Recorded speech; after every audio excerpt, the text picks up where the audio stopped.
Assalamualaikum Bapak Kiai. Kula butuh saran, kula butuh bimbingan menawi kula ajeng olwat mendekatkan diri kepada Allah Ta'ala, pengertian diri kepada Allah Ta'ala.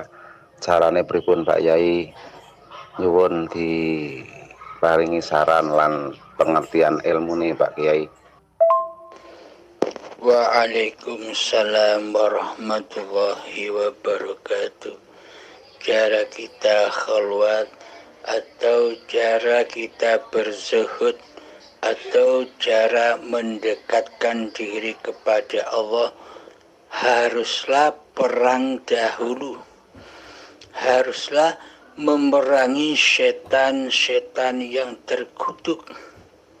Siapa setan yang terkutuk itu?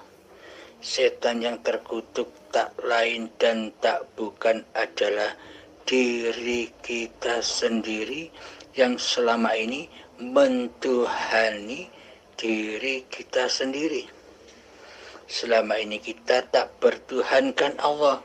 Bagaimana mungkin kita bisa berkhalwat atau berzuhud atau mendekatkan diri kepada Allah sementara setan yang terkutuk ini masih nyata, masih wujud, masih hidup, sementara Allahnya tidak wujud, Allahnya tidak hidup, Allahnya tidak kuasa di hati kita.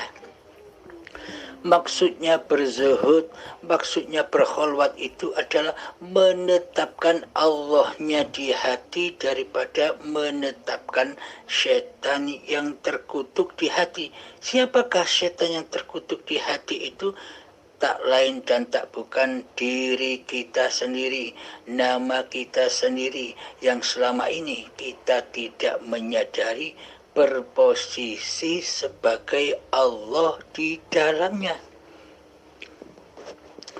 Mestinya singgah sana kerajaan hati ini diduduki oleh Allah, kok malah diri manusia kita yang menjadi raja di dalamnya. Mestinya kita menjadi khalifah, menjadi wakil-wakil Allah. Loh, kok malah kita menjadi ketua di dalamnya.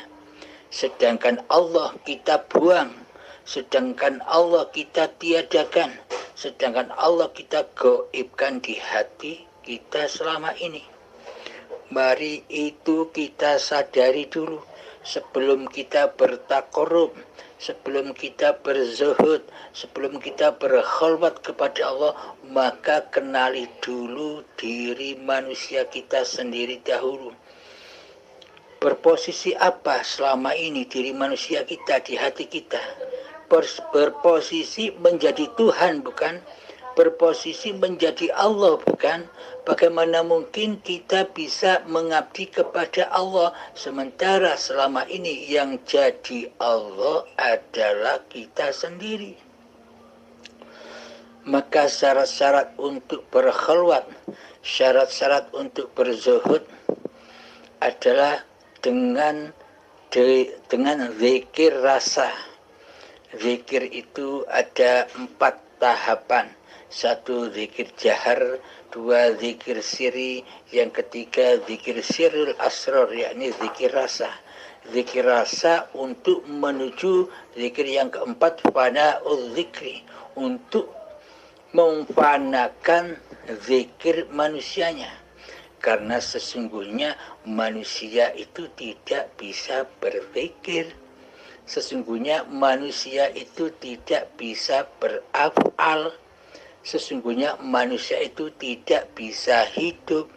Sesungguhnya manusia itu tidak bisa berkuasa kecuali Allah.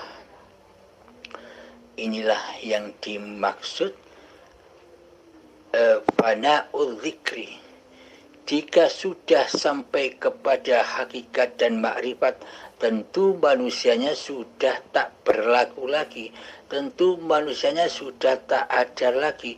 Yang ada, yang wujud, yang hidup, yang kuasa hanyalah Allah di hati ini. Jadi manusia sudah tidak bisa bersyariat lagi. Manusia sudah meninggalkan syariat-syariat kemanusiaannya. Bagaimana mungkin manusia bisa bersyariat sementara manusianya sudah tidak ada bila sudah sampai duduk di dalam hakikat dan ma'rifat. Karena yang ada hanya Allah sendiri. Jadi jalan untuk bertakarub atau khalwat atau zuhud kepada Allah, maka heningkanlah cipta-cipta diri manusiamu. Heningkanlah wujud diri manusiamu di hatimu. Heningkanlah wujud hidup manusiamu di hatimu. Heningkanlah wujud kuasa dirimu di hatimu. Heningkanlah wujud daya upaya dan ikhtiarmu di hatimu. Jadi persembahkan lagi bahwa yang wujud hanya Allah, bahwa yang hidup hanya Allah, bahwa yang kuasa hanya Allah, bahwa yang punya daya upaya serta ikhtiar yang bersyariat di badan ini hanyalah syariatullah. Maka manusianya sudah menjadi khalifatullah. Maka manusianya hanya sebagai Abdullah, yang mana Abdullah itu selalu trimo ing pandumi Gusti, trimo menerima apa adanya yang ditakdirkan oleh Tuhannya. Jadi di hati hambanya sudah tak ada pilihan-pilihan lagi kecuali yang sudah dipilihkan oleh Tuhannya. Jadi untuk bekal belajar zuhud atau khalwat atau takarub kepada Allah, dengan diam duduk diam mengheningkan cipta-cipta diri manusia kita, rasakan yang duduk ini badan ataukah hidup, yang berkhalwat ini badan ataukah hidup, yang berzuhud ini badan ataukah hidup, yang mengingat ini badan ataukah hidup. Semuanya tak lain dan tak bukan di alam semesta ini yang ada hanyalah Allah. Araftu Rabbi birabbi, aku mengenal Tuhanku dengan Tuhanku. Akhir kalam. Assalamualaikum warahmatullahi wabarakatuh. Alhamdulillahirabbil alamin. Cara berzikir kepada Allah, cara mengingat kepada Allah adalah tidak berzikir dan tidak mengingat diri manusia kita lagi yang berzikir. Kita tidak mengingat diri manusia kita lagi yang mengingat. Jadi pada intinya yang bisa berzikir adalah Allah sendiri.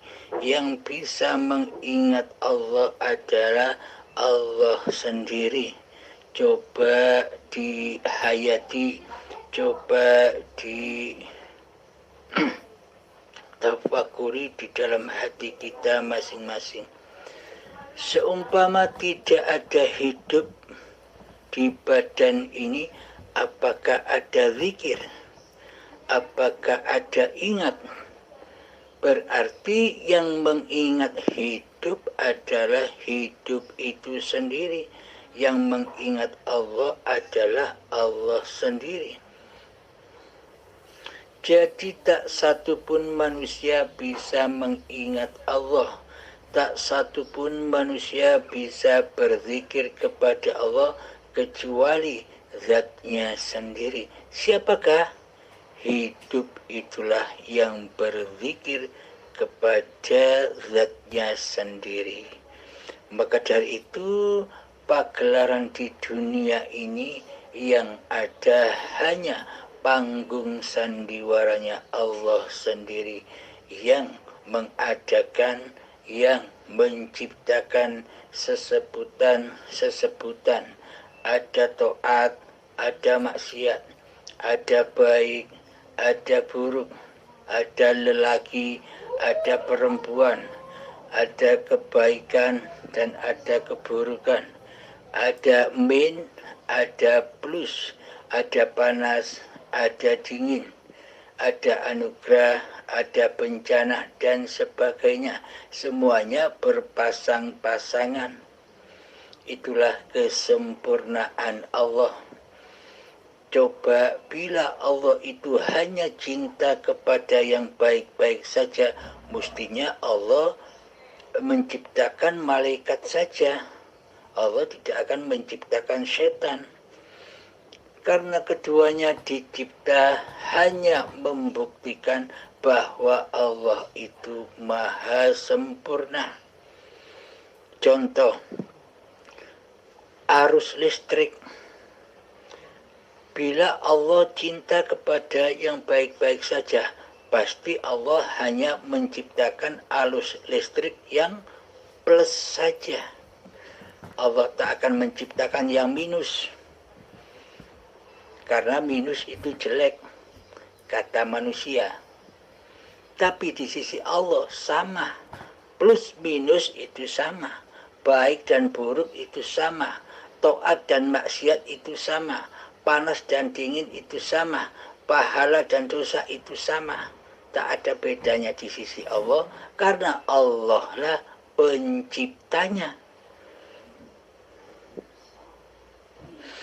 Contoh tadi, ketika Allah hanya menciptakan plus saja, maka tak akan ada lampu yang menyinari di dunia ini. Tak akan ada HP, tak akan ada mobil, tak akan ada mesin es, tak akan ada mesin cuci, tak akan ada seluruh peralatan elektronika. Karena yang ada hanya arus listrik yang plus saja. Nah, dengan adanya plus dan minus, maka sempurnalah kejadian arus listrik itu. Sehingga terciptalah HP, terciptalah televisi, terciptalah lampu-lampu yang terang benderang, terciptalah seluruh apa-apa peralatan yang mengandung listrik. Selama ini kita hanya bisa memandang dohir-dohirnya peralatan-peralatan elektronika saja. Kita hanya bisa menyaksikan atau memandang kulkasnya, AC-nya, TV-nya, HP-nya, radionya, mobilnya, motornya, pesawatnya, dan sebagainya. Kita hanya bisa menyaksikan casing-casingnya saja. Di dalam hati kita takkan bisa menyentuh siapa di balik casing-casing peralatan elektronika itu. Karena kita hanya suka memandang yang dohir. Kalau kita tahu siapa di balik seluruh peralatan elektronika yang ada di bumi ini, semua didalangi, semua dihidupi oleh arus listrik yang tak terlihat itu, hanya bisa dirasakan saja. Takkan bisa terlihat arus listrik itu. Nah, terjadinya min dan plus itulah kesempurnaan arus listrik itu sendiri, sehingga terciptalah seluruh peralatan-peralatan elektronika yang ada di dunia ini. Maka pandanglah rahasiamu, jangan kau pandang dirimu. Jadi yang dimaksud muqarrabah, yang dimaksud ingat, yang dimaksud zikir itu mengingati sumber dari segala sumber power yang ada di badan ini. Jadi bukan badan ini yang bisa bergerak ke sana dan kemari, tapi hiduplah yang bergerak, hiduplah yang berjalan, hiduplah yang melempar, hiduplah yang memanah, hiduplah yang berapa-apa saja. Jadi pada intinya di sisi Allah sudah leburlah taat dan maksiat, baik dan buruk. Semua itu hanya hukum alam, hukum manusia. Jika di dalam hati masih wujud diri manusianya, maka manusianya akan masuk di dalam hukum alam itu sendiri. Ada ketaatan, ada kemaksiatan, ada baik, buruk, dan sebagainya. Akan tetapi, bila sudah tak ada hidup di badan ini, apakah ada semua sesebutan itu? Ketika kita tertidur, apakah Anda bisa mengingat sesebutan-sesebutan itu? Kan tidak ingat. Nah, maka dari itu, di sisi Allah itu sama, tak ada bedanya. Kebaikan dan keburukan itu sama di sisi Allah. Itulah kesempurnaan Allah. Bagi Allah, bukan bagi manusia. Di sisi manusia, kebaikan dan keburukan, ketaatan dan kemaksiatan ya beda, tidak sama di sisi manusia. Karena manusia bukan pencipta keduanya. Alhamdulillahirrabbilalamin. Semoga bisa dipahami. Alhamdulillahirrabbilalamin. Assalamualaikum warahmatullahi wabarakatuh. Assalamualaikum Pak Kiai. Berarti kula nggene olwat niku mboten usah ngangge siam lan nyepi kiambakan napa Pak Yai?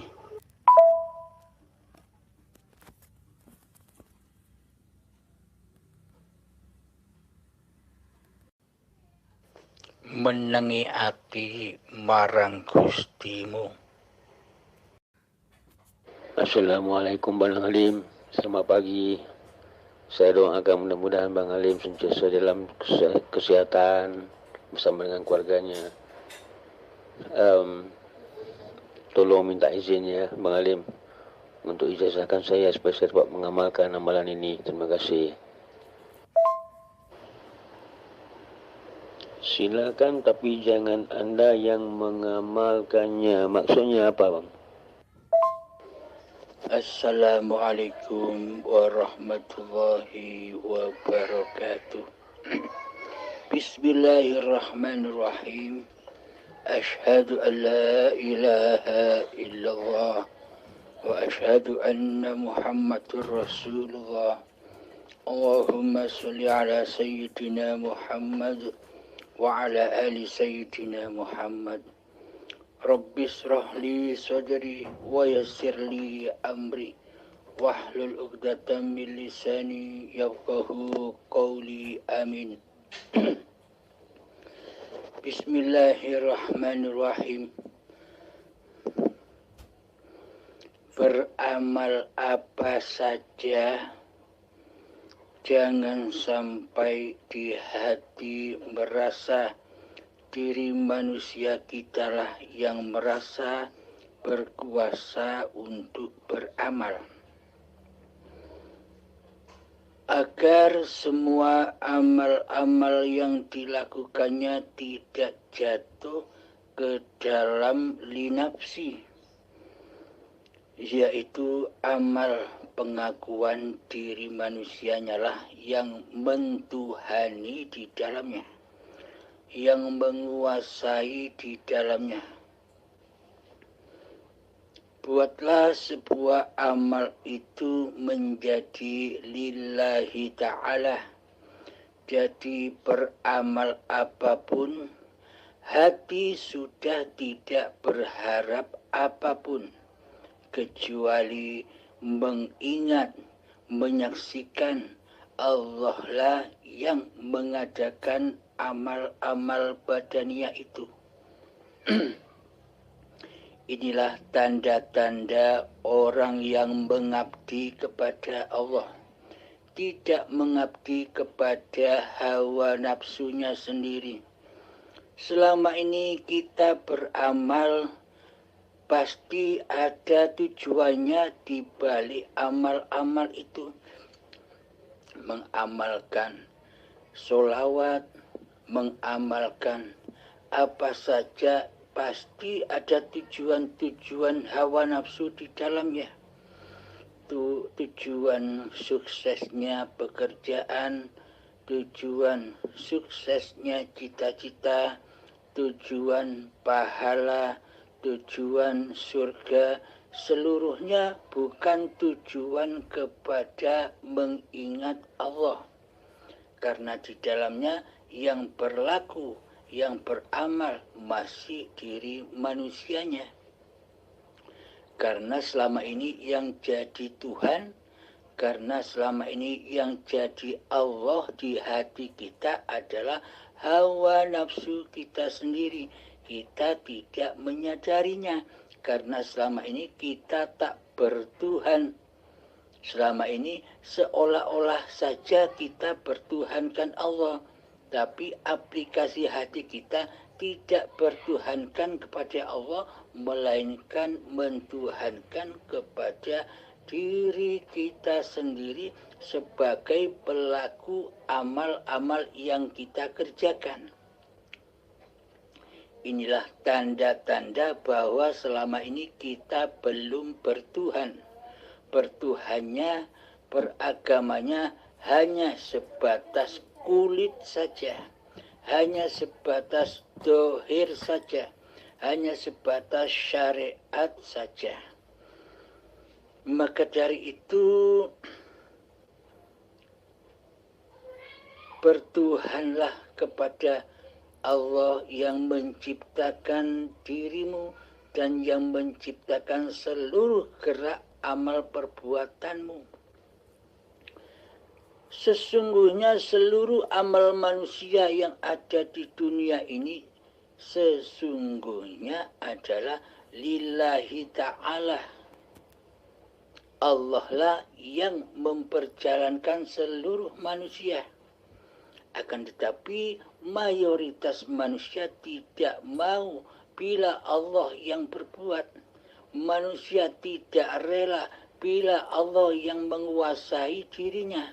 Manusia tidak ridho bila Allah lah yang beraf'al di dalam diri manusianya.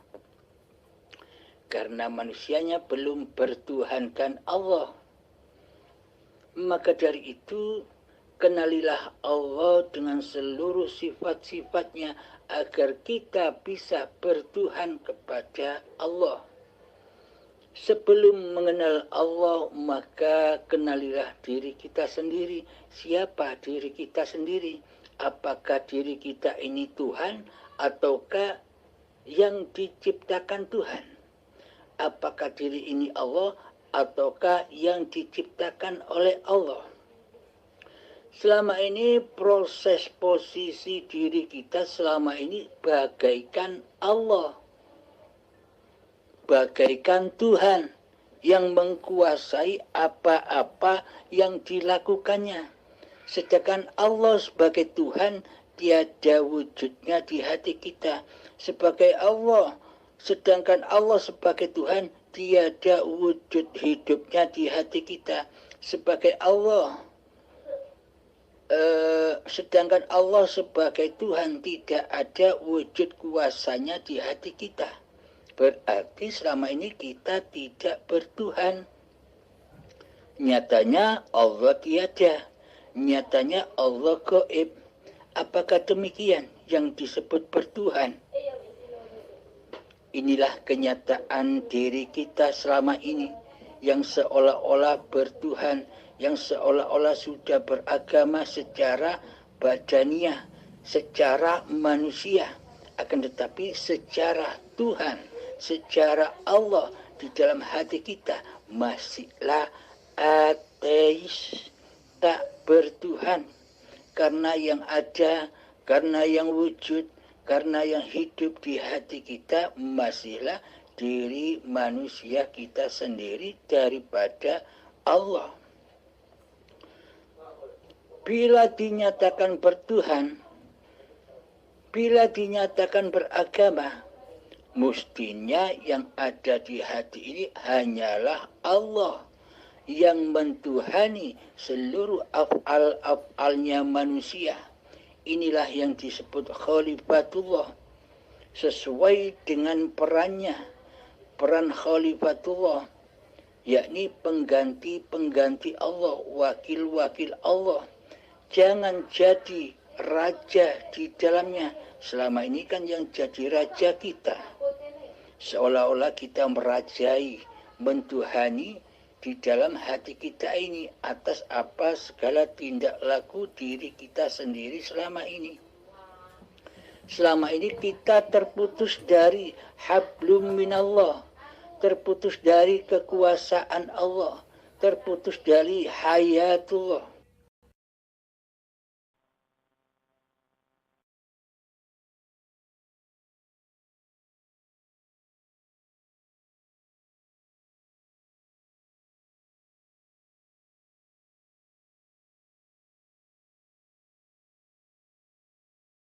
Allah, terputus dari kekuasaan Allah, terputus dari hayatullah. Maka sadarilah buat kita semua, marilah bersama-sama kembali kepada hablum minallah. Jadi contoh pagelaran wayang itu kan wayangnya tidak bisa berjalan sendiri.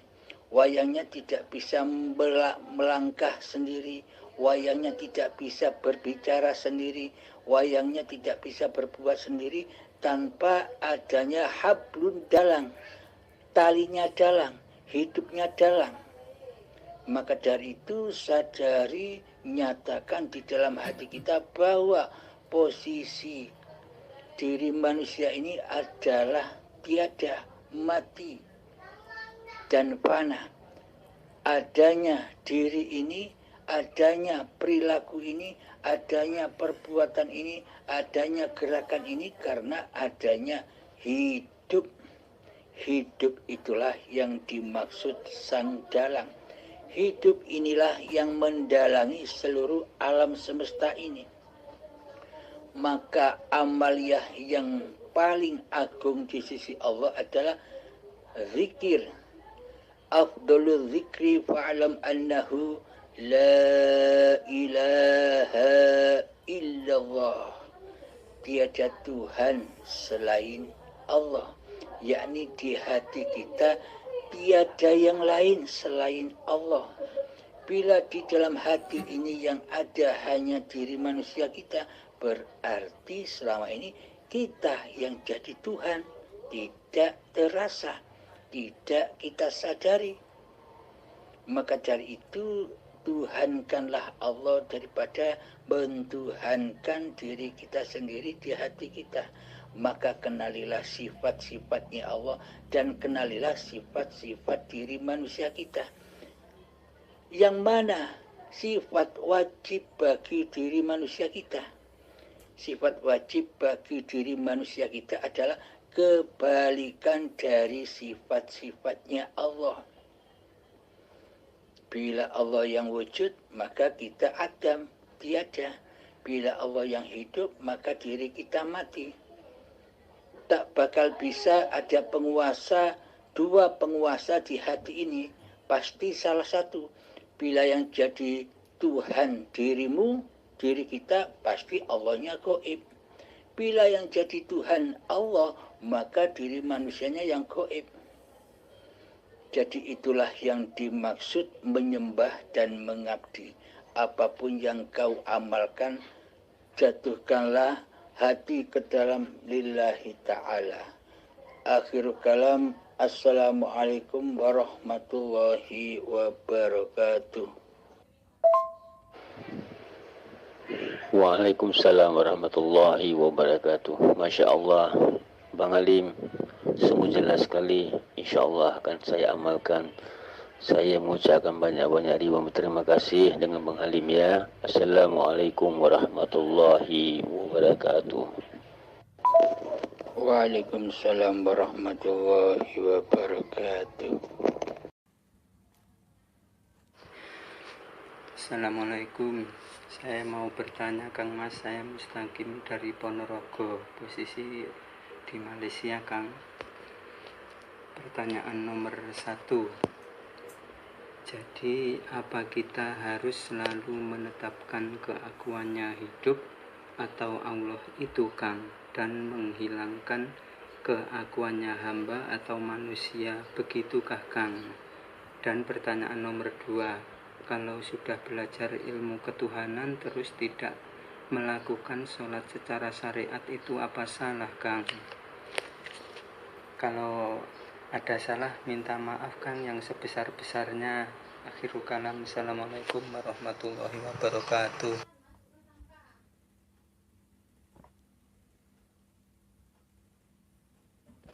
Waalaikumsalam warahmatullahi wabarakatuh.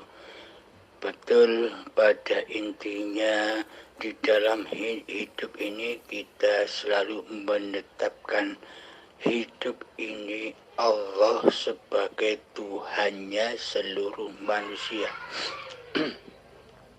Selama ini kan kita hanya memandang badan, seolah-olah badan ini bisa berjalan sendiri, seolah-olah badan ini bisa memasak sendiri, seolah-olah badan ini bisa sholat sendiri, seolah-olah badan ini bisa bekerja sendiri, seolah-olah badan ini bisa naik motor sendiri, naik mobil sendiri, dan sebagainya. Selama ini pandangan kita hanya kepada casing, hanya kepada badan. Kita luput memandang siapa penguasa casing ini. Kita luput memandang siapa penggerak yang ada pada badan ini. Tentunya penciptanya lah yang menggerakkan, yakni hidup, yakni Allah itu sendiri. Akan tetapi bila hidup ini kita akui sebagai hidup diri manusia kita, maka kita tak akan mampu menyaksikan Allah. Yang kita saksikan hanyalah diri manusia kita sendiri yang merasa hidup. Sedangkan Allah kita tiadakan di hati kita, kita goibkan di hati kita selama ini. Itu berarti selama ini kitalah yang mentuhani hidup dan badan ini. Bisa dipahami? Maka kembalikanlah, maka persembahkanlah, maka abdikanlah dengan rela dan ridho di dalam hati bahwa hidup ini bukan hidup manusiaku, bahwa hidup inilah Allah. Semoga bisa dipahami. Dan pertanyaan yang kedua, bila sudah belajar ilmu ketuhanan lajeng boten nglampahi sholat, tidak melaksanakan sholat secara syariat, bila masih ada perasaan di dalam diri Anda mengatur-atur babakan sholat syariat atau tidak sholat secara syariat, itu berarti Anda belum rela dan ridho kembali kepada Allah. Itu tandanya Anda masih merekayasa syariat manusia Anda. Jadi belajar hakikat dan makrifat hanyalah untuk pelindung bagi kemalasan Anda sendiri untuk melaksanakan sholat syariat, untuk menutupi kemalasan. Jadi intinya demikian. Bila sudah bermakrifat kepada Allah, berarti diri Anda kan sudah tidak ada. Diri manusia kita kan sudah tidak ada. Yang ada hanya Allah. Maka biarlah Allah dengan syariatullah diperjalankan kepada syariat apapun yang diperjalankan Allah, manusianya sudah tidak ikut mengatur-atur lagi. Karena manusianya sudah berimamkan kepada Allah, sudah kembali menjadi khalifatullah, yakni hati selalu tunduk patuh kepada apa yang diperjalankan oleh Allah, apa yang ditetapkan oleh Allah. Jadi hati tidak bisa merekayasa apa-apa yang disyariatkan oleh badan-badannya.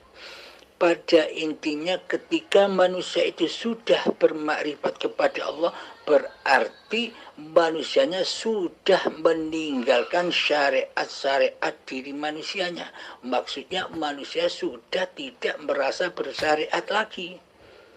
Karena bagaimana mungkin manusia bisa bersyariat sedangkan dirinya sudah tidak ada. Maka itu yang terjadi di dalamnya setelah hamba ma'rifatullah. Maksudnya ma'rifatullah, hamba yang bermakrifat itu hamba yang menyadari ketiadaannya, yakni makrifat kepada diri manusianya, sehingga nyata.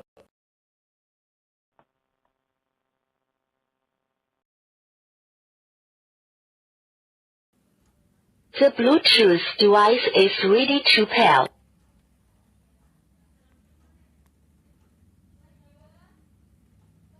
The Bluetooth device is connected successfully.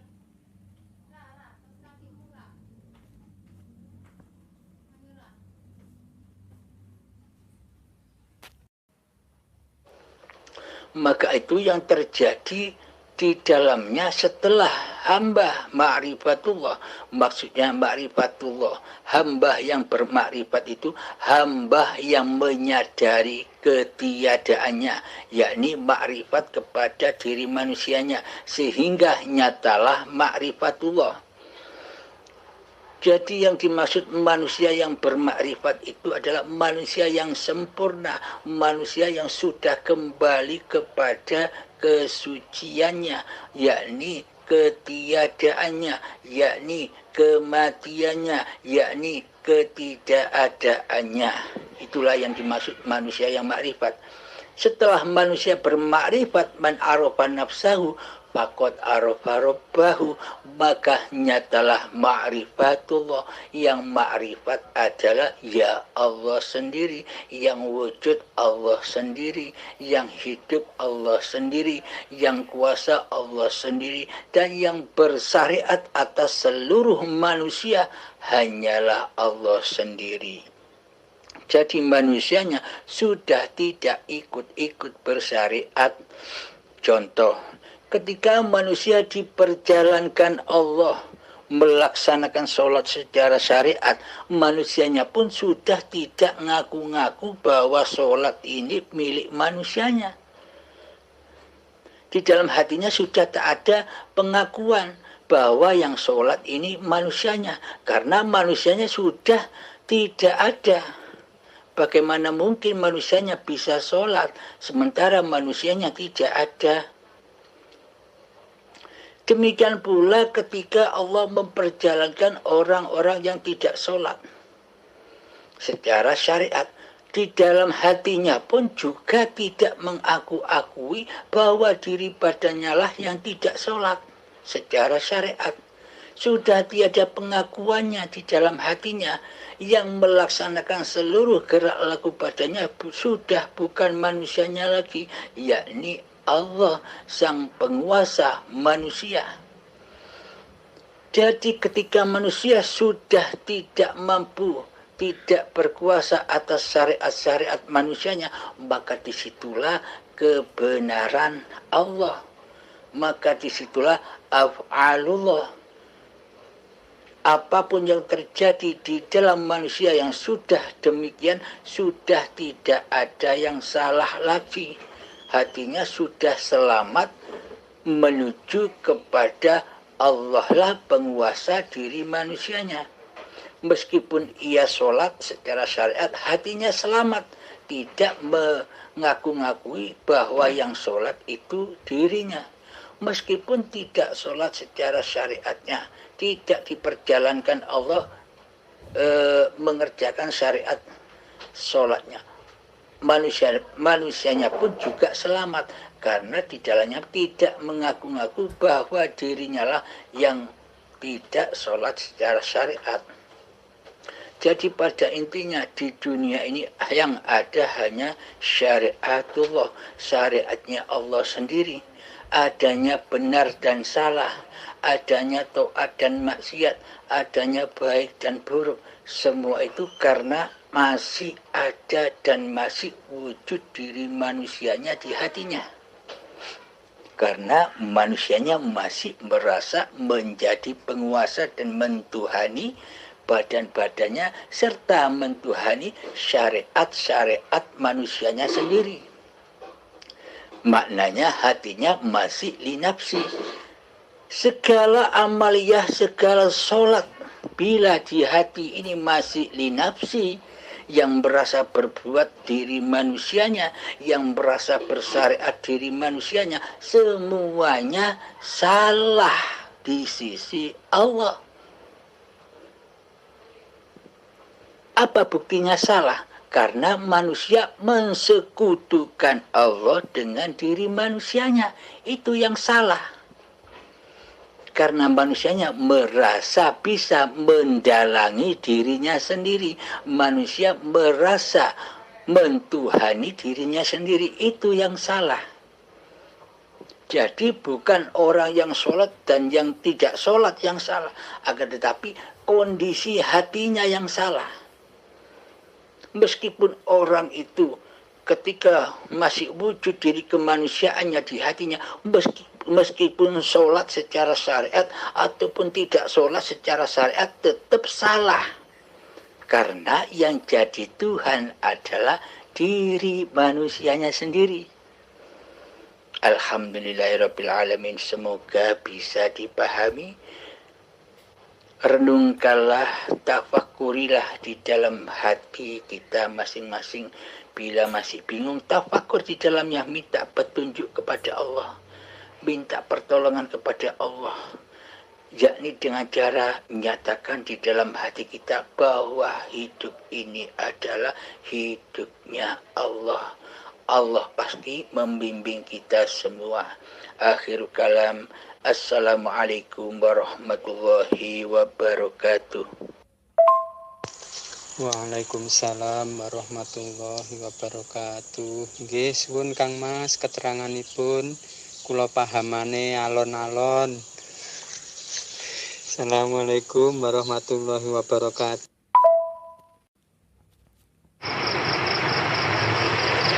Assalamualaikum Pak Hamid. Perkenalkan, nama saya Herianto dari Dumai, Riau. Saya ingin bertanya, selama ini saya sudah 20 tahun lebih tidak pernah mengerjakan namanya sholat wajib. Padahal saya tahu hakikatnya bahwasanya hidup ini semuanya adalah hidup Allah. Tapi mengapa saya tidak bisa dan tidak pernah mau untuk melaksanakan sholat yang diwajibkan umumnya pada umat manusia? Apa sebenarnya yang terjadi pada saya? Mohon petunjuknya. Terima kasih.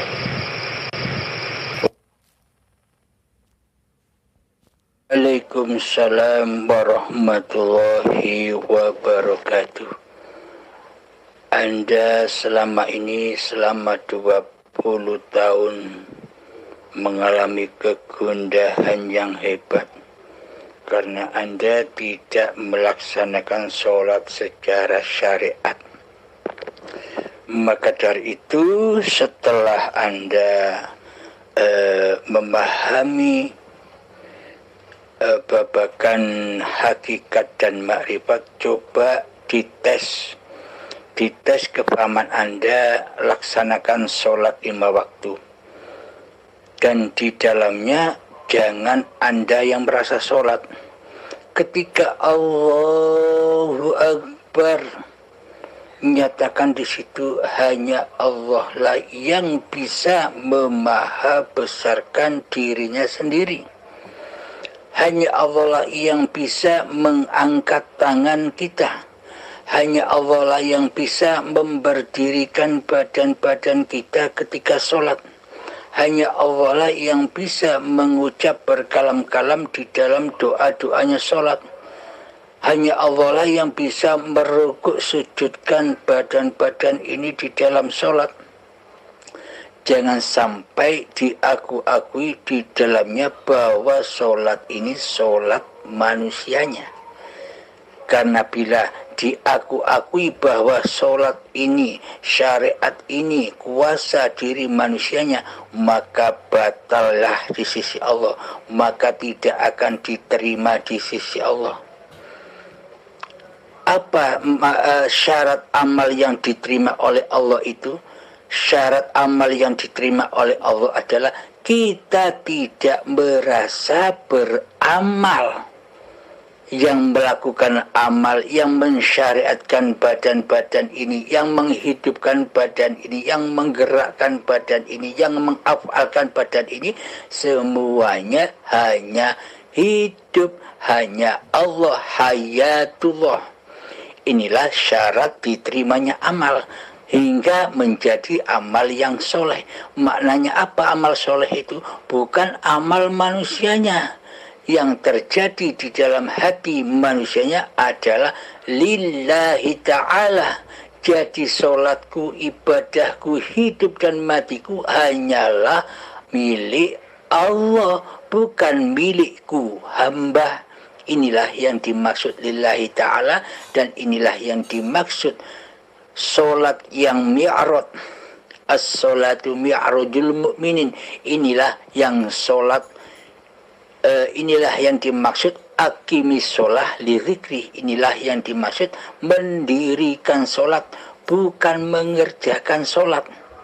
Yakni mendirikan solat, aqimis sholah li dzikri, dirikan solat demi mengingatku, kata Allah. Jadi tujuan-tujuan sholat yang kita lakukan itu hanyalah untuk mengingat Allah, mengingat bahwa hidup ini Allah. Coba Kang Mas dilaksanakan sholatnya dan bertafakurlah di dalamnya. Insya Allah hati Anda akan tenang kembali dan hati Anda akan selalu dibimbing oleh Allah. Dan semoga saya dan kita semua selalu mendapatkan keridhaan Allah, selalu mendapatkan bimbingan-bimbingan Allah. Dengan cara apa? Dengan cara hati selalu menyatakan bahwa hidup ini Allah, disitulah tempat Allah membimbing hamba-hambanya. Assalamualaikum warahmatullahi wabarakatuh.